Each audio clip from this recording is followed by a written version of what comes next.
Hi, my name is Rachel Taylor. I am a current occupational therapy doctorate student at Touro University, Nevada. Today, I will be discussing a systematic review titled Interventions to Address the Needs of Adults with Post-Concussion Syndrome, conducted by Elia F. Jaber, Julie Hartwell, and Jeff D. Riddell.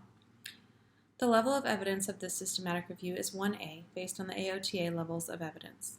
Post-concussion syndrome is defined in the DSM-4 as 3 or more symptoms that persist at least 3 months after the precipitating concussion event. Symptoms of post-concussion syndrome vary in frequency and duration and may include headache, fatigue, dizziness, irritability, sleep disturbance, reduced concentration, impaired memory, sensitivity to light and noise, slowed thinking, and anxiety. Persistent concussion symptoms can be challenging to manage, affecting the person's capability to assume a daily routine, keep a job, and engage in leisure activities. This systematic review was conducted in order to identify the evidence that supports the effectiveness of different intervention strategies for individuals with post-concussion syndrome. Articles that were eligible for inclusion in this review involved studies with participants ages 18 or older with a post-concussion syndrome diagnosis or mild traumatic brain injury with persistent concussion symptoms. Additionally, in order to be included in this review, the articles must include an intervention, be peer-reviewed, be a published article between 2005 and 2015, be written in English, have a study design of randomized controlled trial, experimental, qualitative, descriptive, or case study, and evaluate outcomes relating to post-concussion syndrome, functional performance, or participation. Systematic electronic and manual searches yielded 158 studies from PubMed, CINAHL, PsycInfo, and the Cochrane libraries. Based on the inclusion criteria, 10 articles were included in this review. 7 of the selected studies were randomized controlled trials, 3 were non-randomized. The studies involved a total of 858 adults with concussion or mild traumatic brain injury that resulted in persistent post-concussion symptoms. The mean age of all participants was 35. Most participants were men, and most had been employed prior to their injury. The outcomes of interest in this review were post-concussion symptoms and functional performance. 8 studies focused on evaluating all post-concussion symptoms. 2 studies examined only one category, either cognitive symptoms or emotional and behavioral symptoms.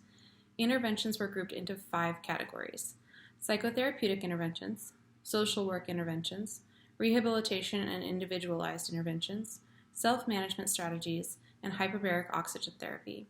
The control group in all included studies received either a different dose of the intervention being tested or conventional medical care.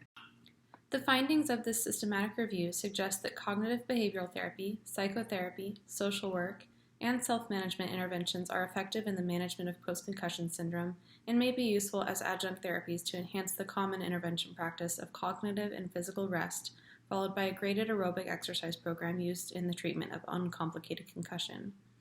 Hyperbaric oxygen therapy requires trained technicians, special equipment, and physical space to deliver, which can be expensive and less feasible in some settings. Psychotherapeutic interventions do not require specialized tools, although extensive and specialized training may be required to provide them.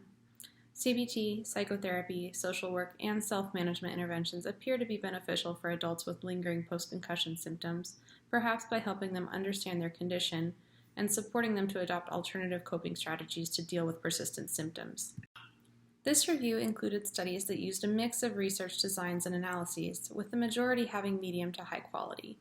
Limitations of the reviewed studies involved small sample sizes, unequal gender ratios, and varied outcome measures, thereby limiting the ability to synthesize results across studies. The findings of this systematic review have the following implications for occupational therapy practice.